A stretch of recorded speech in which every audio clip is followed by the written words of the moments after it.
Hello everyone and welcome back to another video.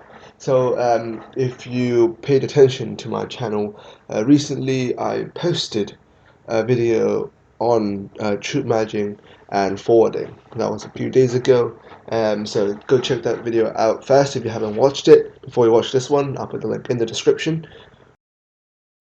In that video I talked about the pros and cons of troop forwarding and merging and what I thought and what I think about these two new features.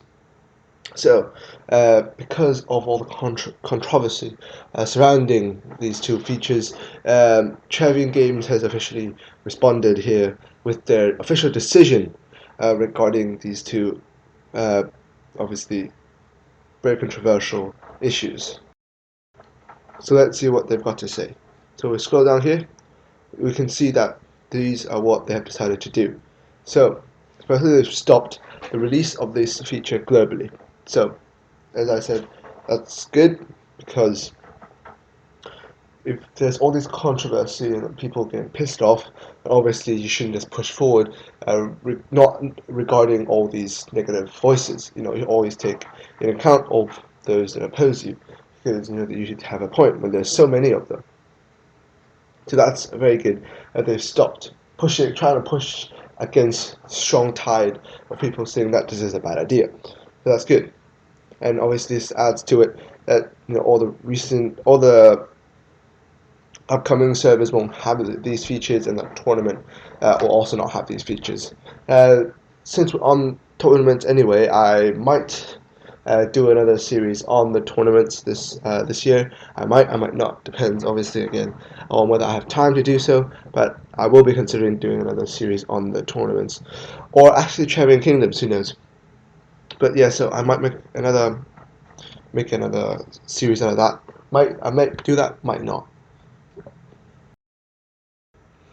And then this feature I'm very happy about. Basically, they will have a test server to see whether these features actually work on a normal Travian server. And that's precisely what I suggested in my last video. So it's as if they watched my video and then decided to put this in, but obviously that's not the case. Travian development team is, I'd say they're pretty professional, even if they can be kind of ignorant at times. But yeah, I mean they are. I reckon they know what they're doing, even if they sometimes ignore what we say. So obviously this is very good to have a test server to see how these things function, and obviously this is also just to round it up that future servers of Scattered Empires with these features will continue so people can try them out.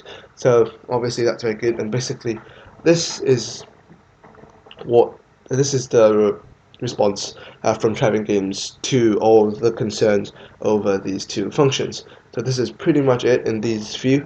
Obviously not very long, but then it's very clear, and I think really I have to say well done to the Travian PR. Being in charge of public relations. Basically, what you have to do is be fast and be honest and open about any issues. So as in this case, they responded very quickly. There were a lot of negative feedback from a lot of different forums and blogs, and Travian really they posted a lot of blogs in a very quick succession to respond to these problems, which I find a very good job. It really pleases a lot of people and really calms a lot of those pissed off that you actually are trying to address their concerns and that you are responding to them. So I think really PR from Travian Games has done really well in regards to this issue, and I hope that in future that they will be able to keep up the standard of relationship with the players, so that the players aren't just saying "fuck you" to Travian Games all the time. Previously, a lot of players were complaining that Travian Games didn't listen, but this time they show that they do listen, and so that's, I think, a very good step forward, and let's hope we can see more of that. But obviously, being Travian Games, they obviously have quite a bit here to pat themselves on the back. Obviously, being Travian Games, but yeah, that's my video for today. It's a very short one, but I just want to quickly address response from Travian Games in regards to the troop forwarding and merging. So yeah, comment down below. Tell me what you guys think about this response from Travian Games. And so yeah, that's it pretty much. And I'll see you next time.